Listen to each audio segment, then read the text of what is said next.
নতুন বাড়ির কাজ চলছে। তো বাবা, জাহাঙ্গীর মামা তারা এখানে বসেছিল। আপনাদের ভাইয়া, আমি, আমার বড় ছেলে আমরা রেডি হয়ে বের হয়েছি। তো এটা ছিল রবিবার। এখন রাত প্রায় 8:30 বাজে। তো আমাদের একটা বিয়ের দাওয়াত আছে। সেখানে যাওয়ার জন্যই আরকি আমরা রেডি হয়ে বের হয়েছি। মা, আমার যা, দেবর ওরা আগে চলে গিয়েছে আর এখন আমরা যাব। আমরা গাড়ির জন্য অপেক্ষা করছিলাম। গাড়ি আসলে আমরা রওনা হব। আমার ছোট ছেলে গিয়েছে ওর দাদুদের সাথে আর বড় ছেলে আমাদের সাথে আছে। তো এরপরে এই যে আমরা রওনা হলাম। আর আমরা যেখানে যাচ্ছি এই ক্লাবটাতে আমি আগে কখনোই যাইনি, এই ১ম ই যাব। তো এটা হচ্ছে বিএম কলেজের ওইদিকে, ক্লাবটার নাম মনে নেই। বরিশাল ক্লাবটা আমাদের বাসার খুব কাছাকাছি। অনেকগুলো ক্লাবই আছে আমাদের বাসার আশেপাশে। তবে মোহনা ক্লাব, তারপর এখন যেখানে যাচ্ছি, তারপর রজনীগন্ধা, এই ক্লাবগুলো আমাদের বাসা থেকে একটু দূরে। আমরা যে বিয়েতে যাচ্ছি এটা একটা হিন্দু ধর্মের বিয়ে। নকশী জুয়েলার্সের মালিকের ছেলের বৌভাত অনুষ্ঠান আজকে। হিন্দু ধর্মে তো অনেক অনুষ্ঠান থাকে, ওদের বিয়েগুলো দেখতে ভালোই লাগে। আর তাছাড়া আজকে আমার এমনিতে যেতে ইচ্ছে করছিল না। আপনাদের ভাইয়াকে দুপুরবেলায় বলেছিলাম যে, "আমি যাব না, তুমি তো আজকে নিয়ে যেও, আমি ওহিকে নিয়ে বাসায় থাকবো।" তো সন্ধ্যার দিকে বাবা এসে বলল যে, "না, সবাই যাবো একসাথে।" তো আমরা চলে এসেছি ক্লাবে। আর আসার পরে দেখি যে আরফান আজকে একা চেয়ারে বসেছে, একা প্লেট নিয়েছে। ও তো একা, একা খেতে পারে না। আর কি ওকে এমনি বসানো, সেভাবে তো পেট ভরে খাবে না।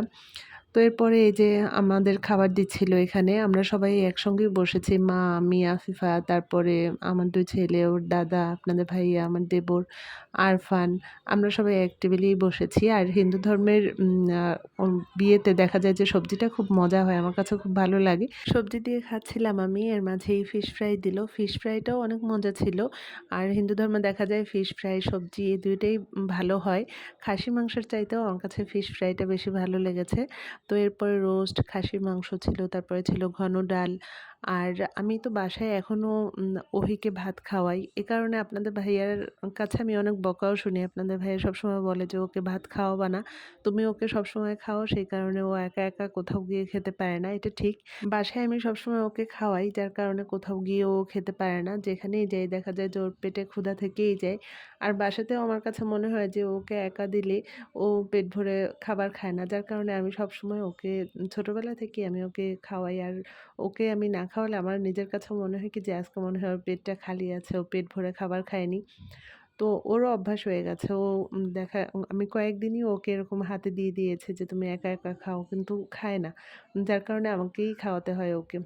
তো খাওয়া-দাওয়ার পরে আমরা যেখানে খাওয়া-দাওয়া করেছি তার পাশের রুমেই বউ ছিল। তো খাওয়া শেষে আমরা সবাই নতুন বউ দেখতে এসেছি। আর নতুন বউ দেখার জন্য তো এখানে অনেক মানুষজন ছিল, অনেক ভিড় ছিল। এখন অনেক রাত হয়ে গিয়েছে। আর কিছুক্ষণ পরে আমরাও চলে যাব। তো এরপরে ১ম এ তো বাবারা গিয়েছে আর এরপরে আবার গাড়ি পাঠিয়ে দিয়েছে। এখন আমরা যাচ্ছি। রাত ১২টা বাজলেও আগে রাস্তাঘাটে অনেক জমজমাট মনে হতো। আর এখন তো সন্ধ্যার সাথে সাথেই দোকানপাট বন্ধ হয়ে যায়। যার কারণে মনে হয় যেন অনেক রাত হয়ে গেছে।